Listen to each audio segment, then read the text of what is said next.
الله أكبر الله أكبر إلهي باوين واحدة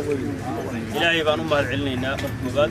إلهي بان مهد مسلم نقدقي ومالي نقدقي آد بانو فرح سنة مانتينا وجيدينا أركو وحان أسعني أنيقا سراكيشي رسعو طابا إنان تالسك غيبتا غيبتا اللحدمات حالات ديدا أن أغانو بوقنا ميلاها يجوغان markaasna baahiyahooda iyo waajibaadkooda shaqaba sidii u socdo inaan ogaano markoobaad ilaahay baa mahad iska leh waxaan kaga mahad celinayaa shaqada aad u haysaan qaranka Soomaaliyeed iyo waajibaadka aad gudanaysaan guud ahaan qaybta waxaan aad ugu mahad celinayaa guutada sagaalaad si gaar ah ugu mahad celinayaa aad baan ugu mahad celinayaa runtii taliyaha qaybta waa mahadsan yahay intuu joogay saldhigyo badan oo difaaca magaalada ayuu sameeyay asaga iyo saraakiisha taliska qaybta iyo guutadaba waa mahadsantihiin waxaan inagu u dhimanaynaa oo waajibkeenu yahay waa inaan isweydiinaa maxay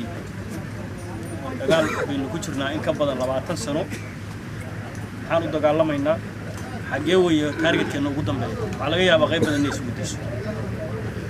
ciidanka xoogga sidiisaba waxaa loo aasaasay 1960 oo 62 sano ka soo wareegtay waa hal ujeed waa inuu wadankan gacanta ku hayo dawladnimadiisa gacanta ku hayo wadankana gacanta ku hayo calankana gacanta ku hayo difaaca xuduudihiisa taas weeye wixii loo aasaasay ciidanka xoogga waxaynu u dhimanaynaa inaan wadankeena gaarsiino nidaam dawladeed oo dadkiisu leeyahay oo iyagu ay samaysteen oo xor ah oo qofka muwaadinka Soomaaliga oo uusan cidna u afduubnayn meeshuu ku noolaanayo iyo sidoo uu noolaanayo uu xor u yahay meeshuu rabo wadankana ku noolaanayo uu ka madax banaan yahay kooxo xaq jira